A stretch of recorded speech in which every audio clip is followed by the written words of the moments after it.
NCOC का सिंध भर में लॉकडाउन 9 अगस्त को खत्म करने का फैसला। कराची हैदराबाद में नई पाबंदियों का निफाज होगा, एलामिया जारी।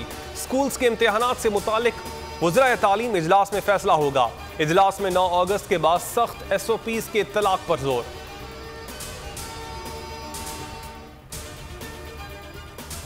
पाकिस्तान में 2 माह बाद कोरोना से सबसे ज्यादा हलाकतें, 24 घंटों में 95 अमवात। मुल्क के 6 बड़े शहर कोरोना की लपेट में। कराची, हैदराबाद, लाहौर, इस्लामाबाद, रावलपिंडी और पेशावर शामिल।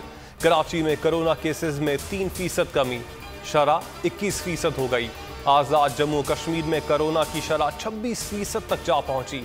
वज़ीर आला पंजाब की ज़ेर सदारत सूबाई एपेक्स कमेटी का इजलास। कोरोना वैक्सीनेशन तेज करने पर इत्तफाक। पंजाब में तकरीबन 2 करोड़ अफराद को वैक्सीन लगाई जा चुकी।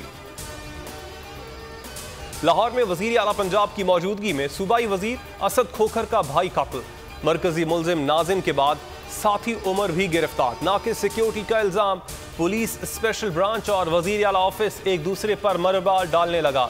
मुबशर खोखर की नमाज जनाजा अदा, मुकदमा दर्ज। इब्तदाई तफ्तीश में पुलिस को बताया कि वेटर की वर्दी पहनकर तकरीब में शरीक हुआ। सिक्योरिटी ने चेक नहीं किया। कत्ल भाई और चचा का बदला लेने के लिए किया। पीपल्स पार्टी सिंध को सिंध देश बनाना चाहती है। यौम आशूर के बाद पाक सरजमीन पार्टी सड़कों पर आएगी। मुस्तफ़ा कमाल का ऐलान। कहा, लोग सिंध हुकूमत से तंग आ चुके, ऐसी जमहूरियत पर लानत भेजते हैं। कोई गैर जमहूरी कुव्वत आए और उन्हें उठाकर बाहर फेंके तो मिठाइयां बांटेंगे। एडमिनिस्ट्रेटर कराची मुर्तजा वहाब का रद्द अमल। बोले, मुस्तफ़ा कमाल को सड़कों पर आना है तो मास्क पहनकर आएं।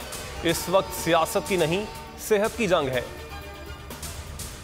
वज़ीर आज़म को विफाक की वज़ीर साइंस एंड टेक्नोलॉजी की इलेक्ट्रॉनिक वोटिंग मशीन पर ब्रीफिंग। वज़ीर science and technology Shibli Faraz ने बताया कि मशीन का सॉफ्टवेयर आला मयार का बनाया गया है। इलेक्ट्रॉनिक वोटिंग मशीन को इंटरनेट की जरूरत नहीं। नई इलेक्ट्रॉनिक वोटिंग मशीन पीर को पार्लियामेंट में रखी जाएगी। पार्लियामेंटेरियंस मुआयना करेंगे। मुकाबला तो खूब किया। टोक्यो ओलंपिक्स में नेजाबाजी का सनसनीखेज मुकाबला। पाकिस्तान के अरशद मलिक मेडल्स तो ना जीत सके, अलबत्ता शानदार कारकर्दगी पर कौम का दिल जीत लिया। अरशद नदीम मुकाबले में 5वीं पोजीशन हासिल करने में कामयाब हुए। अरशद नदीम ने 5वें राउंड में 81.98 मीटर थ्रो फेंका। पहली पोजीशन भारत के नीरज चोपड़ा ने हासिल की। शहबाज गिल ने अरशद नदीम को कौम का फख्र करार दे दिया। कहा, इंशाअल्लाह अगली बार आप मेडल टेबल पर नजर आएंगे।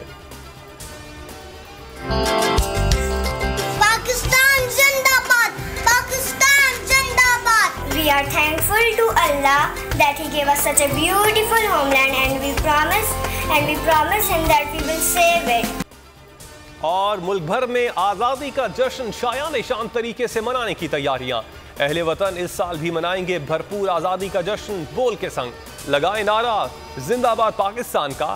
स्क्रीन पर दिए गए नंबर पर हमें अपना वीडियो पैगाम भेजें और बोल के संग आज़ादी के इस जश्न में हमारे साथ शामिल हो जाएं।